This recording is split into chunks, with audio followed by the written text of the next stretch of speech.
Buenas tardes. En la sesión de hoy revisaremos algunos conceptos básicos para el estudio del riesgo de crédito y el riesgo de mercado. En riesgo de crédito estará acompañándolos. Mi nombre es Sandra Mateus. En riesgo de mercado estará Andrei González. Ahora comencemos. Al momento de estudiar el riesgo de crédito, este análisis se enfocará fundamentalmente en entidades financieras. Es necesario preguntarnos a qué activos de las entidades financieras están expuestos al riesgo de crédito. Uno de los activos es la cartera de créditos. ¿Qué es la cartera de créditos? Son las obligaciones de terceros con la entidad, las cuales han sido contraídas a través de contratos de mutuo. ¿Qué quiere decir esto? Son las obligaciones o los préstamos concedidos por parte de la entidad financiera a terceros o al público. Estos recursos provienen de dos fuentes fundamentalmente. Una puede ser el patrimonio de la entidad, es decir, los recursos propios. O la otra fuente pueden ser las captaciones del público. Pero para tener captaciones del público es necesario que la licencia o la naturaleza legal de la entidad financiera le permita hacer estas captaciones. El segundo de los activos es el portafolio de inversiones. Este portafolio de inversiones son las colocaciones de capital que hace la entidad para la obtención de unas ganancias futuras. Es una combinación de dos o más títulos, valores o activos, de tal forma que se reconozca sobre ellos una rentabilidad o unas ganancias. Uno se pregunta, ¿por qué estos dos tipos de activos están expuestos al riesgo de crédito? En el primer activo, cartera de créditos, podemos evidenciar que la entidad corre el riesgo de no recaudar estos recursos en las condiciones inicialmente pactadas con el cliente. ¿Cuáles son las condiciones inicialmente pactadas con el cliente? Cuando uno pide un préstamo a una entidad financiera, con la entidad financiera pacta el monto de la operación, es decir, cuánto dinero te van a prestar. También pacta la tasa de interés de la operación, cuánto te va a cobrar la entidad financiera por hacer el préstamo de esos recursos. Una tasa de interés de mora es un sobrecosto adicional a la tasa de interés corriente que cobra la entidad financiera dadas las demoras que puedan presentarse en el recaudo de las operaciones. Es decir, cuando los recaudos no se dan en los momentos establecidos en el contrato de créditos. Otro de los elementos contractualmente pactados en este contrato, valga la redundancia, corresponde al plazo de la obligación, es decir, durante cuánto tiempo se va a hacer el recaudo de esa operación. Y la otra es la periodicidad de pago. ¿De qué forma se va a hacer el recaudo de la misma? ¿Se va a hacer mensual, se va a hacer trimestral, semestral, anual o al final del periodo? Cuando se pactan estas condiciones en el contrato, la entidad financiera tiene establecido su flujo de caja para poder recibir esas entradas de recursos y de alguna manera hacer su mejor gestión para no perder dinero, para no afectar sus utilidades.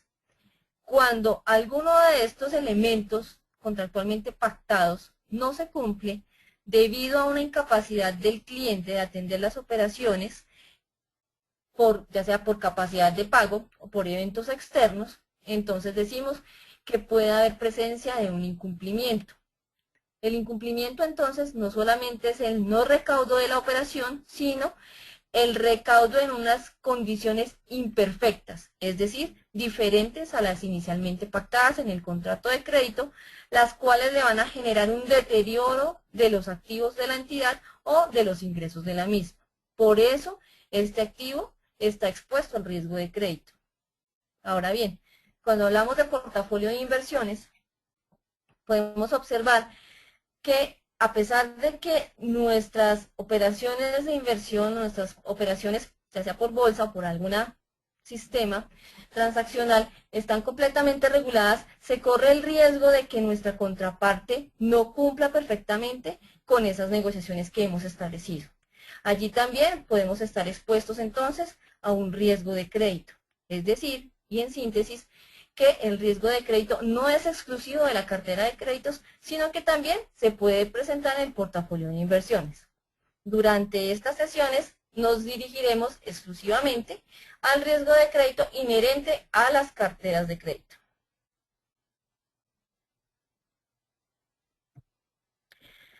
Ahora, vamos a evaluar qué es riesgo de crédito. ¿Por qué? Necesitamos entender qué es lo que estamos gestionando para poder tomar los controles más adecuados. El riesgo de crédito, entonces, es la posibilidad de que una entidad incurra en pérdidas y se disminuya el valor de sus activos. ¿Por qué? A consecuencia de que sus deudores fallen en el cumplimiento oportuno, es decir, paguen después de las fechas establecidas en el contrato de crédito o cumplan imperfectamente los términos acordados en los contratos de crédito que, como ya mencionamos, corresponden a el monto inicialmente pactado, la tasa de interés corriente, la tasa de interés de mora, el plazo, las garantías y la periodicidad de pago. También hay riesgo de crédito, como lo mencionamos en el portafolio de inversión, cuando una contraparte o emisor incumple con sus obligaciones. Entonces, ¿qué es el riesgo de crédito? Es una potencial pérdida que yo puedo evidenciar en el valor de mis activos o en una disminución en mis ingresos debido a un no recaudo oportuno o en unas condiciones imperfectas que impidan que mis activos reconozcan la rentabilidad que he pactado inicialmente en el mercado o que hagan un deterioro sobre los mismos. Otro de los elementos básicos en la evaluación del riesgo de crédito es la calificación de cartera. Cuando uno se imagina calificación, se remonta de pronto a su infancia, a sus hijos, a la universidad y revisa las calificaciones que recibe académicamente. La calificación de cartera no tiene una connotación diferente. Lo que se trata es de hacer una jerarquización, en este caso de perfiles de riesgo. Así como en el colegio o en la universidad, una nota más alta me indicaba una mayor calificación o un mejor desempeño. Una letra más cercana a la A o a la B me indicaba un mejor desempeño. En calificación de cartera vamos a tener exactamente lo mismo.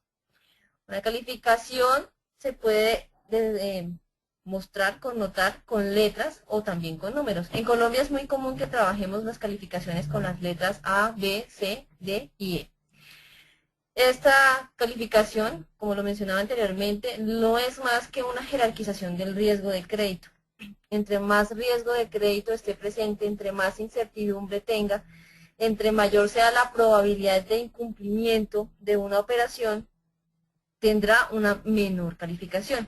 Mientras que en la medida que conservemos un mejor perfil de riesgo, identifiquemos unas mejores prácticas y mejores hábitos de pago, encontraremos una mejor calificación, en este caso una calificación A.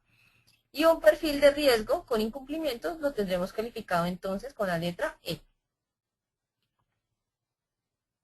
Dentro de la información que se maneja en el sistema financiero, hay unas centrales de información precisamente que hacen el reclutamiento o la centralización de esta información del comportamiento de los clientes con cada una de las entidades financieras.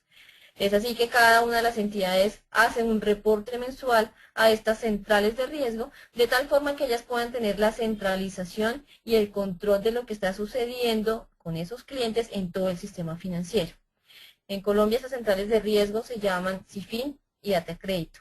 Y lo que hacen es, como les digo, consolidar toda la información conteniendo o consolidando el endeudamiento que tiene cada cliente con las diferentes entidades financieras y el comportamiento o hábito de pagos que ha tenido con cada una de ellas.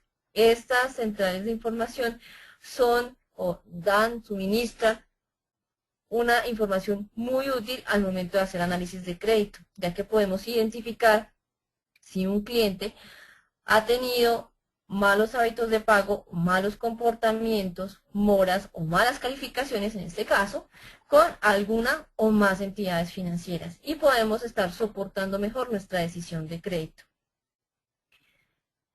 Al interior de la entidad también se pueden realizar unas desagregaciones diferentes, no necesariamente enmarcarlas dentro de las letras A, B, C, D y E. Es más, cuando se construyen modelos internos para la medición del riesgo de crédito, se puede identificar que dentro de estas mediciones se hace una calificación que es necesario homologarla para poder hacer el reporte a centrales de riesgo. Cada una de las entidades puede tener unas escalas y unos esquemas de calificación diferentes. Sin embargo, al momento de consolidar la información del sistema financiero en las centrales de riesgo, es preciso hacer una homologación para que todas estas calificaciones sean comparables entre sí y tengan unos estándares de tal manera que puedan ser utilizados en las diferentes entidades financieras. Ahora bien, ¿qué ventaja o qué utilidad tiene hacer calificación de cartera o tener clasificada la cartera? Una de las utilidades, creo la más importante, y hacia allá deberían propender todas las entidades financieras, es hacer corredores de tasas de interés. ¿Qué quiere decir esto? Si una operación tiene menor riesgo para mi entidad financiera, si una operación es recaudada en unas condiciones más tranquilas, de menor incertidumbre, seguramente debería darle un costo menor. ¿Y qué es el costo? La tasa de interés. Deberíamos propender o clasificar y segmentar nuestra cartera de tal manera que a cada calificación se le diera un precio diferente.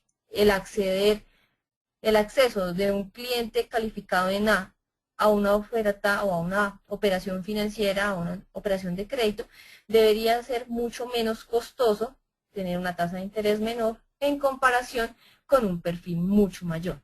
Es así, por ejemplo, que podríamos identificar en la calificación A una tasa de interés, por ejemplo, del 12% para consumo, 13%, mientras que en las calificaciones C o D podríamos estar accediendo a ese mercado con una tasa mayor que me permita cubrir los costos de incurrir en un riesgo más alto. ¿Qué costos están sujetos o vinculados a un riesgo más alto? El costo de no tener el recurso o el recaudo de los recursos en el momento indicado. Cuando nosotros accedemos a un crédito, uno de los elementos que obtenemos con las condiciones inicialmente pactadas es la tabla de amortización. ¿Qué es la tabla de amortización? Es una tablita que nos indica las fechas exactas en las cuales nosotros debemos hacer el pago de nuestra obligación y sirve para alertar o tener presente en el deudor las fechas en las que tiene que hacer los pagos y para la entidad financiera establecer las fechas en las que ingresan esos recaudos precisamente. En el momento en que la entidad financiera no hace el recaudo oportuno, ella puede ver expuesta a un riesgo de liquidez. ¿Por qué? Porque si sistemáticamente esas operaciones no se recaudan en el momento indicado, la entidad financiera tiene obligaciones tanto con sus clientes como con terceros. Y esto hace que, a pesar de no tener sus recaudos, ella deba hacer el cumplimiento de estas obligaciones. Y por lo tanto, los recursos que no recauda deba salir a buscarlos en el sistema financiero con un costo adicional. Este costo adicional puede llegar a ser tan alto que definitivamente la entidad no logre acceder a esos recursos y por lo tanto se pueda ver involucrada en un riesgo de liquidez. Es por ello que en tema de calificación de cartera, identificación del riesgo de crédito y de perfilación de los clientes toma un papel tan relevante al momento de hacer análisis de crédito y análisis de cartera. Más adelante veremos algunas metodologías a partir de las cuales es posible prevenir, estimar con anticipación posibles deterioros de la cartera de créditos a partir de calificaciones de crédito. Veremos más adelante también otras metodologías que nos van a permitir hacer estas mismas estimaciones, pero con base en los perfiles particulares de cada uno de los individuos que pretenden acceder a nuestra cartera de créditos o que ya son clientes de la misma. En este momento, como les mencionaba, la Superintendencia Financiera cuenta con unas calificaciones en sus modelos internos, las entidades que en sus modelos de referencia, las entidades que cuentan con modelos internos también tienen unas calificaciones de cartera, las cuales finalmente deben ser homologadas para que el sistema financiero pueda tener un lenguaje común. Y finalmente en Colombia se han reducido a las letras A, B, C, D y E. En esta diapositiva vamos a ver cuál es la homologación que está haciendo la Superintendencia Financiera en términos de calificaciones en cada una de las modalidades de crédito.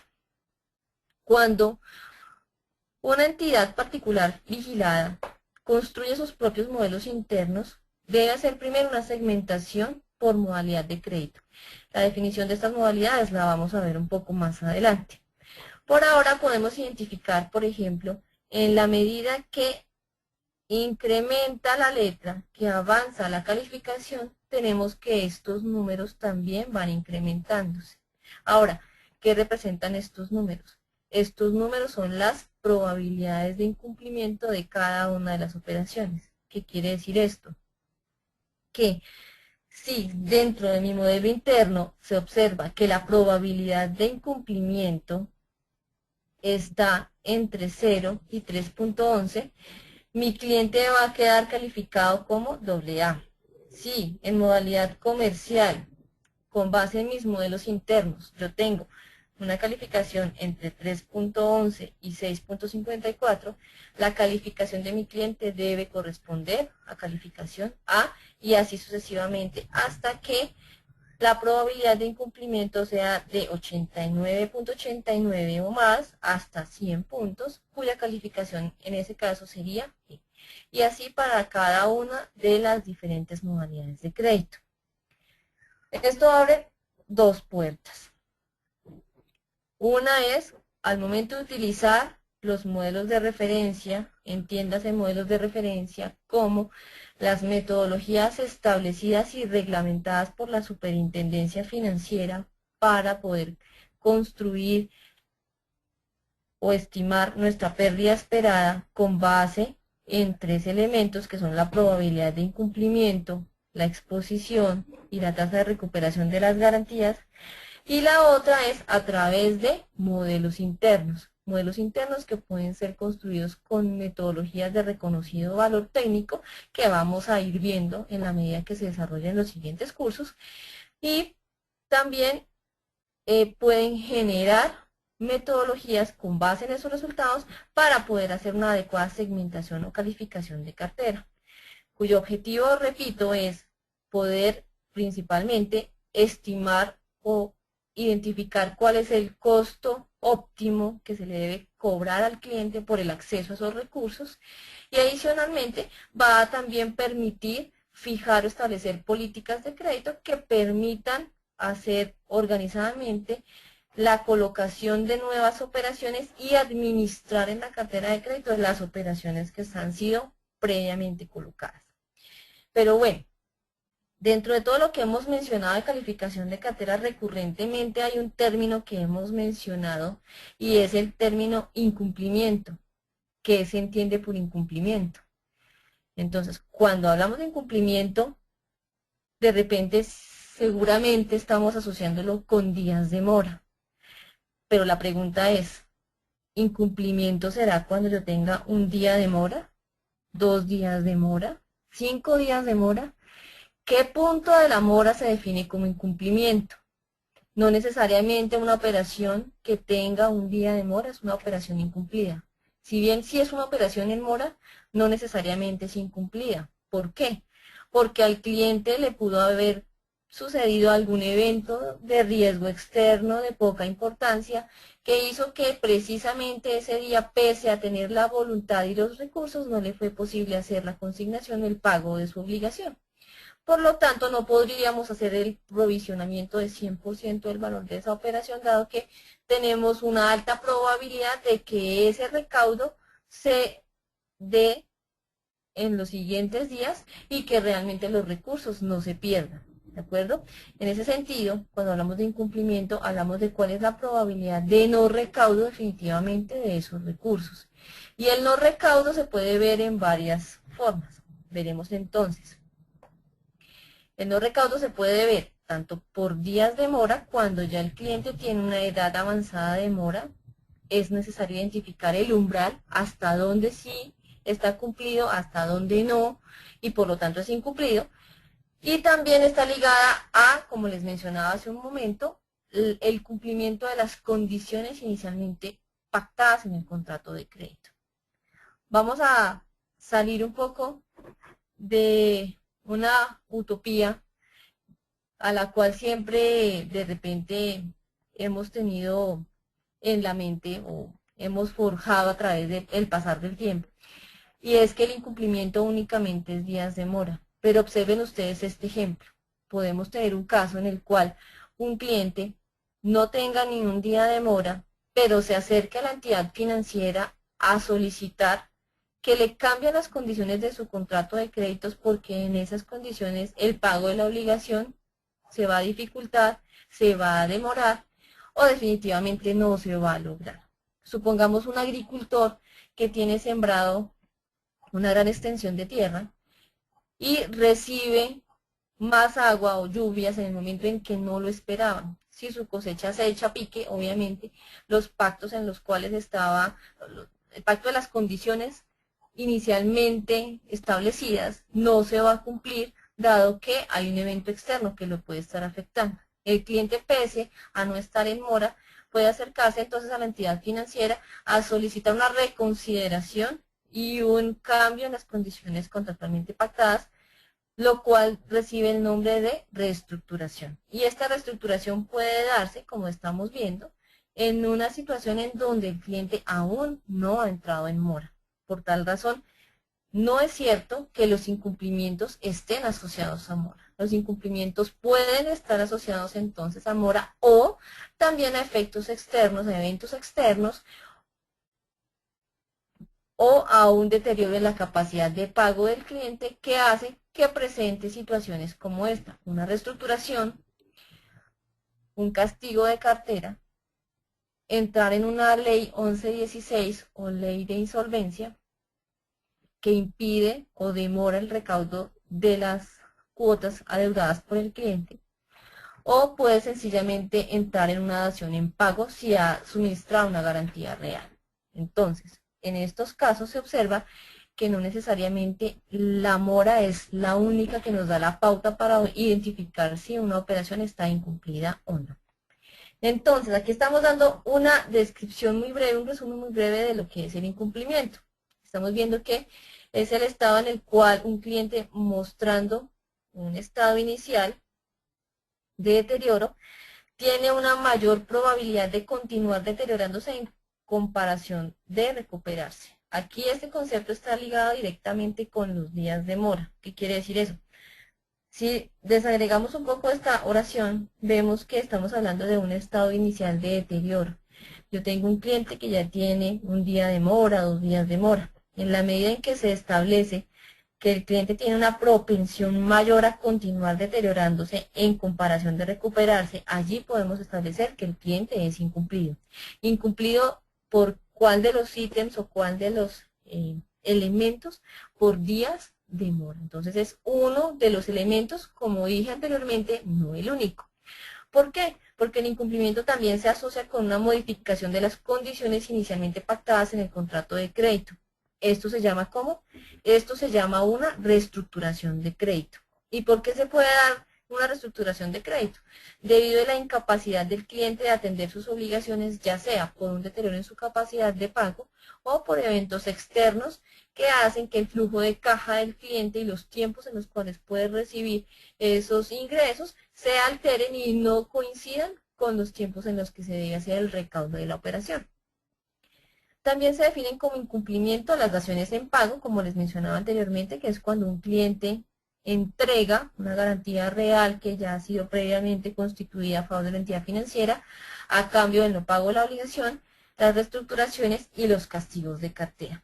Aquí hay que hacer un alto, un momento, y reflexionar sobre el cambio en las condiciones inicialmente pactadas en el contrato de crédito, que es un tema que hemos venido mencionando recurrentemente.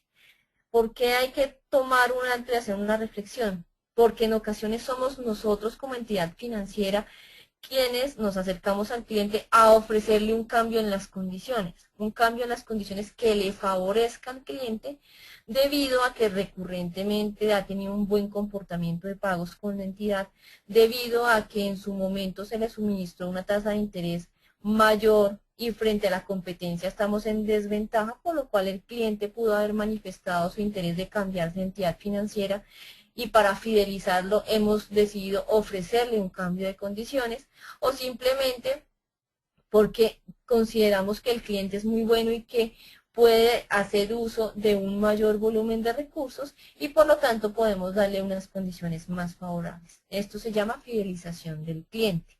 Cuando nosotros estamos haciendo fidelización del cliente, dado precisamente su buen perfil, su buen historial de pagos con la entidad, sus buenas características y que no ha tenido ningún compromiso de moras con la entidad y ha tenido en cambio un buen hábito de pagos con la misma, allí estamos hablando de una novación de cartera, pero no por mala factura, sino por buena factura. Este caso particular no se considera una reestructuración, por lo tanto no se considera un incumplimiento.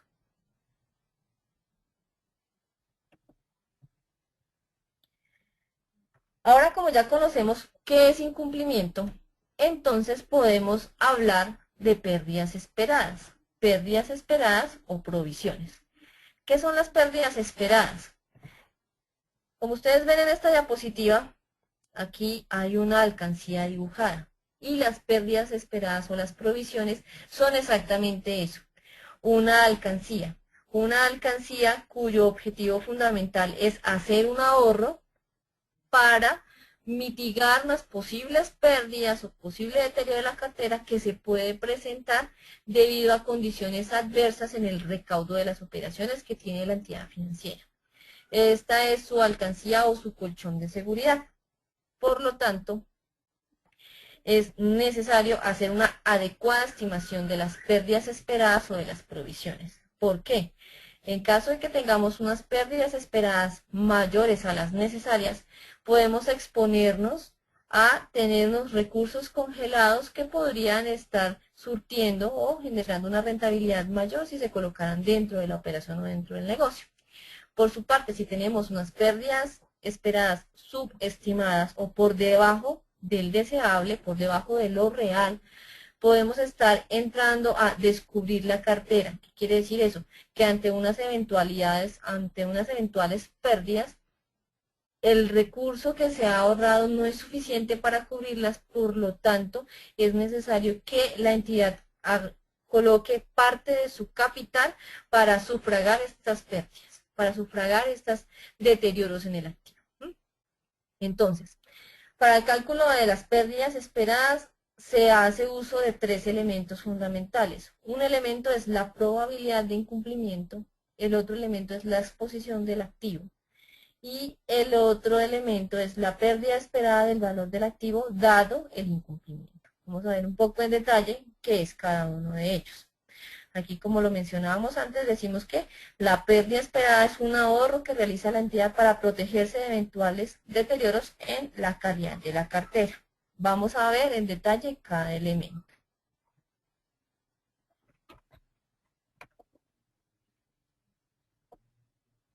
Probabilidad de incumplimiento. ¿Qué es la probabilidad de incumplimiento? Es la probabilidad de que entremos en alguno de los sucesos que previamente hemos mencionado. Por ejemplo, una mora mayor a X días, una dación en pago, una ley de insolvencia o ley 1116, bajo la cual obviamente la entidad entra a presentar un congelamiento de sus recursos, un embargo de sus bienes, y es necesario que todos sus acreedores participen de un acuerdo que normalmente se lleva un tiempo bastante extenso para recuperar parcial o totalmente las obligaciones que tenía con la entidad. También tenemos los castigos de cartera o las reestructuraciones en otros casos. Entonces, ¿qué es la probabilidad de incumplimiento? Es la probabilidad de que mi cliente entre en alguno de esos estados. Aquí observamos que la definición está tomada como probabilidad de que en un periodo de tiempo determinado el cliente llegue a una altura de mora mayor a cierto número de días. Miren ustedes dos elementos que vemos aquí. Uno dice, es la probabilidad de que en un periodo de tiempo, es decir, la probabilidad siempre viene asociada a un elemento temporal. Esa probabilidad no es indefinida, no es mientras mi cliente esté activo en mi cartera. Es si el cliente va a entrar en ese estado en el siguiente mes, en los siguientes 2 meses o en los siguientes 12 meses. Para el efecto que estamos evaluando, normalmente las entidades financieras construyen modelos de probabilidad de incumplimiento a 12 meses. Y de hecho, los modelos de referencia de la Superintendencia Financiera a través de los cuales se estiman las probabilidades de incumplimiento están diseñados para esa estimación dentro de los siguientes 12 meses, que es la ventana de tiempo estándar, no única ni exclusiva, que se maneja en Colombia.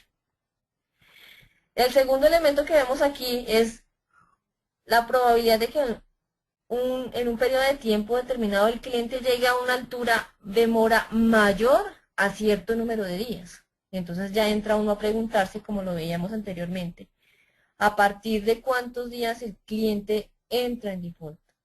Veíamos después cómo se hacía la definición en la cual se establecía que el default es en donde el cliente tiene una mayor propensión a deteriorarse que a recuperarse.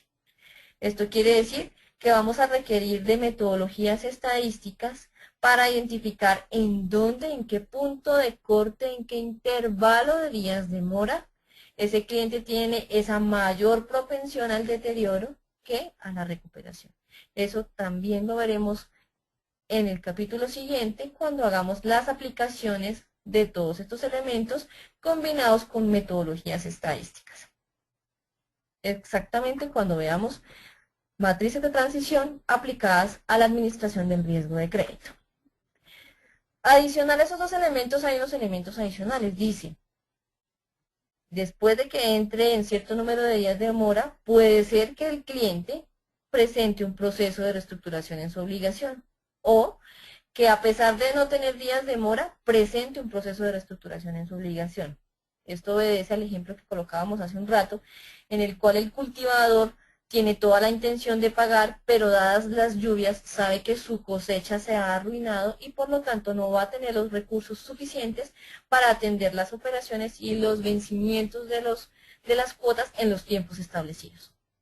También puede presentarse un castigo de cartera o que el cliente entregue la garantía o entre en un proceso de liquidación obligatoria. Como les mencionaba, entonces la probabilidad de incumplimiento es la probabilidad de que el cliente en una ventana de tiempo futura presente alguna de estas situaciones, resumidas así: altura de mora mayor a cierto número de días, reestructuración, castigo de cartera, dación en pago o entre en un proceso de liquidación obligatoria.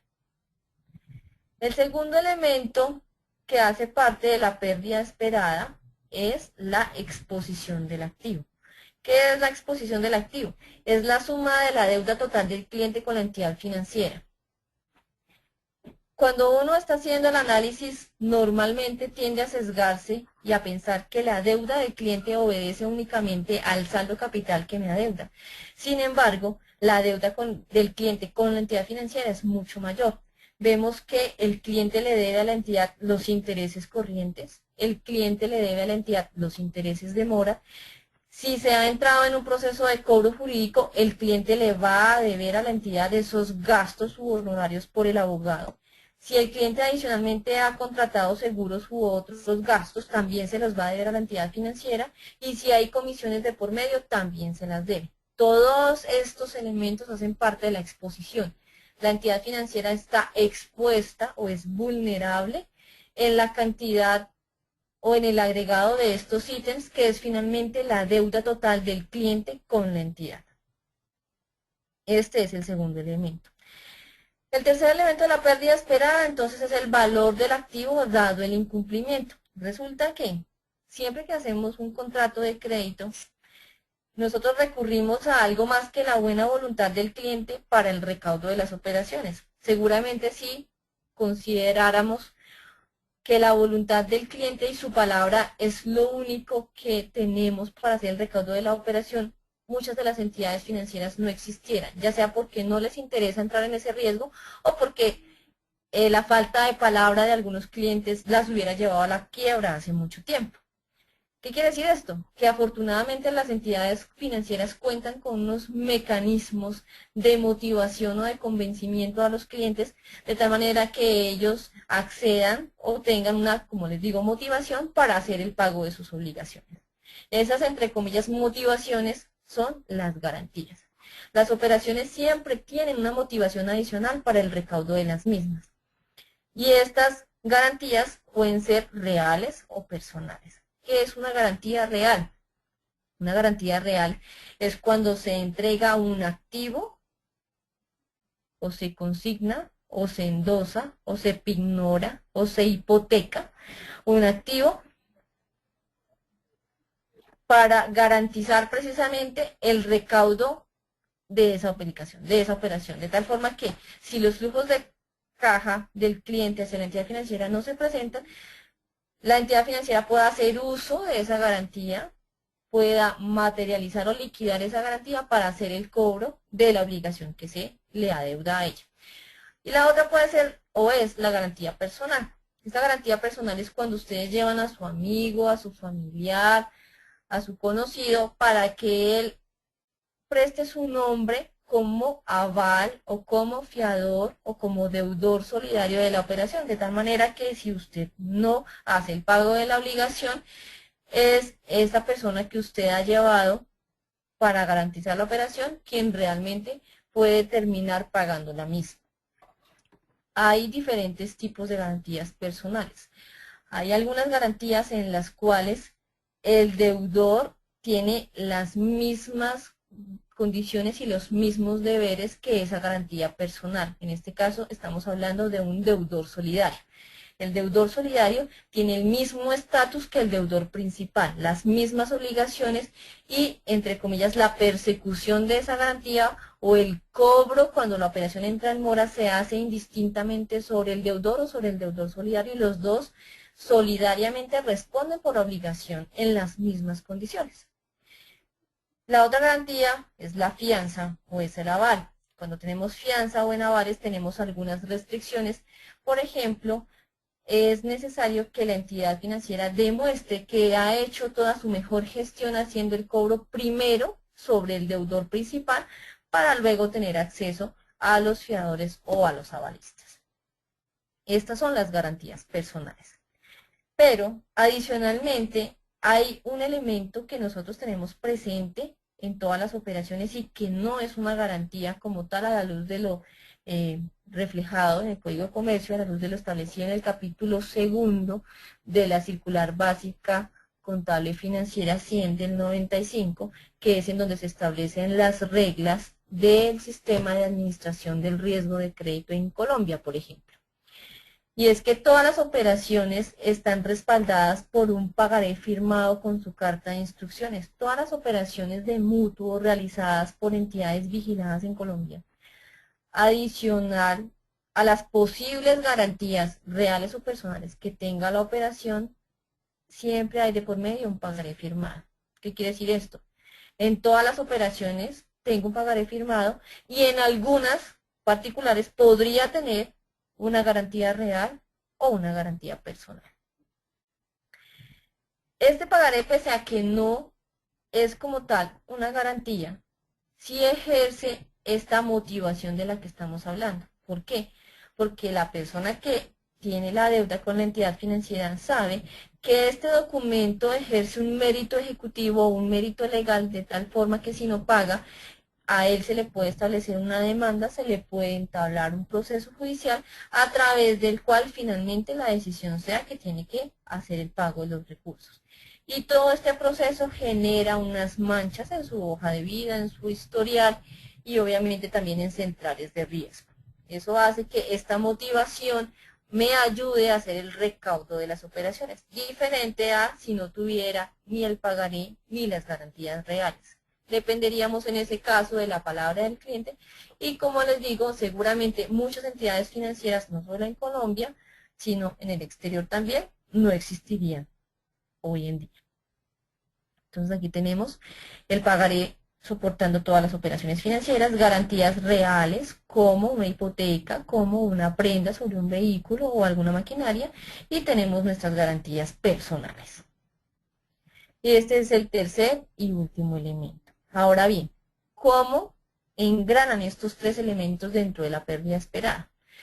Entonces, recordemos un poco, la probabilidad de incumplimiento es la probabilidad de que nuestro cliente entre en una de esas situaciones que hemos definido como una mayor mora de X días, que el cliente haga un castigo de cartera, nos pague con una dación en pago, que haga una reestructuración de cartera, que entre en una ley de insolvencia, entre otras. ¿De qué depende esta probabilidad de incumplimiento entonces? Si estamos evaluando que a mi cliente le pasen esos fenómenos o esas circunstancias, esta probabilidad de incumplimiento se deriva del comportamiento del mismo cliente, es decir, que esta es una medida o una cuantificación que obtenemos del perfil de mi cliente. Por eso es tan importante tener el perfilamiento de nuestros clientes, que se puede dar, como ya vimos previamente, a través de unas calificaciones o a través de la estimación de las probabilidades de incumplimiento o las dos conjuntamente. El otro elemento, como vimos, es la exposición del activo, que es la suma del total de los conceptos que nos debe el cliente a la entidad financiera.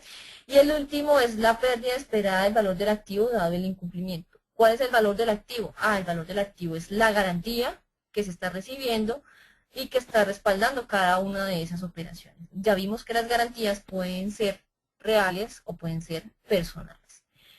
Dado que a una garantía personal no le puedo dar un valor como tal, sí es necesario con información histórica establecer normalmente en cuestión, en situaciones normales, cuál es el comportamiento recurrente del recaudo de las operaciones cuando hay un fiador, cuando hay un deudor solidario, cuando hay un codeudor o cuando hay una avalista de por medio. Estos datos históricos nos van a ayudar a identificar realmente cuánto contribuyen estas garantías personales al recaudo de la operación. Es decir, que finalmente este elemento, que sería el PDI o pérdida dado en incumplimiento, está generado o está estimado con base en la garantía que respalda la operación. El primer elemento entonces depende del perfil del cliente y sus características. El segundo elemento depende de la suma del total de la deuda del cliente. Y el tercer elemento depende de la garantía asociada a esa operación.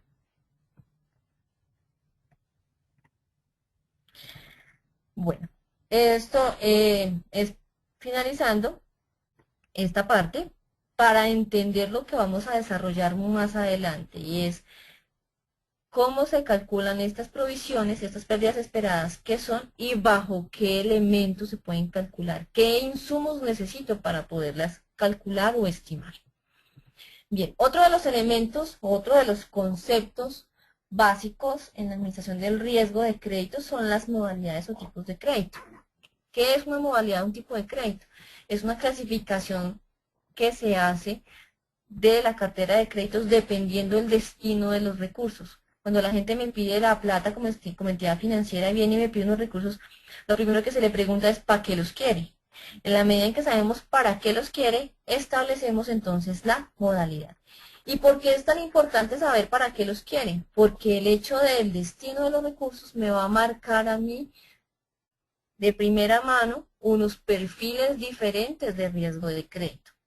Si el cliente me está pidiendo recursos para comprarse su casa, en la cual va a vivir y va a vivir su familia, seguramente va a hacer todo lo posible, todo lo que tenga precisamente en sus manos para lograr sacar adelante este crédito. Y seguramente dejará de pagar su tarjeta de crédito en una situación desfavorable o adversa, dejará de pagar su crédito de computador, dejará de pagar su crédito de vacaciones, dejará de pagar su crédito de muchas cosas suntuosas, onerosas que de pronto está comprando, pero seguramente va a tratar de hacer todo lo posible, como digo, todo lo que tenga en sus manos para pagar la cuota de su casa. ¿Qué quiere decir esto? Que esta modalidad de crédito, en comparación con las demás, reviste un menor riesgo de crédito, no solamente por el destino de los recursos, porque sabemos que el cliente va a defender a toda costa su hogar, su casa, sino que adicionalmente estamos recibiendo la hipoteca del inmueble. El inmueble queda a nombre de la entidad financiera mientras el cliente no haga el recaudo o no haga el abono total de su deuda. Entonces, ¿qué es un crédito hipotecario? Son créditos de vivienda, independientemente del monto, aquellos otorgados a personas naturales destinadas a la adquisición de vivienda nueva o usada o a la construcción de vivienda individual. Miren ustedes unos aspectos bastante particulares de este crédito, y es que son créditos de vivienda independientemente del monto. ¿Qué quiere decir esto? Que yo puedo tener operaciones de baja cuantía o de mayor cuantía, independientemente si el destino es comprar la vivienda, estamos hablando de crédito hipotecario. Adicional, necesito otra condición. Son otorgados a personas naturales. Si yo tengo un crédito para comprar una casa, pero se lo otorgo a una persona jurídica, esto no es crédito hipotecario. Se destina a la adquisición de vivienda.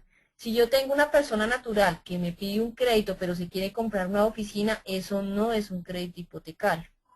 Esta vivienda puede ser nueva o usada, o también se puede destinar a la construcción de vivienda individual. Es decir, si yo tengo un lote, yo puedo adquirir un crédito hipotecario y si voy a vivir en esa edificación que estoy construyendo, se constituye entonces como un crédito hipotecario, obviamente habiendo dejado como garantía la hipoteca de ese lote o de ese inmueble. El siguiente crédito es el crédito de consumo. Corresponde a los otorgados a personas naturales. Aquí nuevamente estamos haciendo énfasis de que los créditos, tanto hipotecario como de consumo, son otorgados a personas naturales. Fíjense ustedes aquí, me devuelvo un poco, qué pena. Y es que si yo tengo una persona jurídica que va a comprar una casa, no es un crédito hipotecario. Y si tengo una persona jurídica que va a comprar una oficina o una bodega, tampoco es un crédito hipotecario. Quiero hacer esa aclaración. Ahora bien, cuando estamos hablando de crédito de consumo, los créditos de consumo corresponden a otorgados a personas naturales. ¿Esto qué quiere decir? Que si viene una persona jurídica a pedirme un crédito para llevar a sus empleados de vacaciones, esto tampoco es un crédito de consumo, esto es un crédito comercial. En ese entendido, estas personas naturales pueden pedir esos recursos para financiar la adquisición de bienes de consumo o el pago de servicios para fines no comerciales. ¿Qué quiere decir eso? Si yo tengo una persona natural que viene a solicitarle un crédito a una entidad financiera, pero es para comprarse un horno porque va a montar una panadería, o es para comprarse un carro que le ayude a distribuir los productos que él está generando o comercializando, esto tampoco es un crédito de consumo. El crédito de consumo es para satisfacer sus necesidades propias o pagar servicios, pero con fines no comerciales ni empresariales. Por lo tanto, el crédito de consumo es exclusivo de personas naturales. Crédito comercial. El crédito comercial corresponde a otorgados a personas naturales o jurídicas. Fíjense ustedes que aquí sí conviven los dos tipos de personas. Yo puedo tener una persona natural o una empresa que solicita una operación de crédito para el desarrollo de su actividad económica organizada. Estos créditos son distintos a los suministrados a la modalidad microcrédito, ya que el microcrédito, como su nombre lo indica, si bien está destinado o dirigido a una actividad comercial, esta actividad comercial no necesariamente es organizada y son créditos de mucha menor cuantía, de mucho menor valor. Y normalmente se otorgan a unos plazos más pequeños precisamente porque se destinan a unidades productivas que o bien son informales, o bien tienen poco tiempo de constitución, o bien no generan el volumen de recursos suficiente para llevarlo a una operación de largo plazo y generan un nivel de incertidumbre mayor, por lo tanto un riesgo mayor que hace que los plazos sean más cortos, las tasas de intereses en este microcrédito son más altas y son colocados de una forma más atomizada en unos volúmenes mucho más pequeños. Bien. Hasta aquí, entonces, hemos conversado acerca de aspectos básicos relacionados con la administración de riesgo de crédito.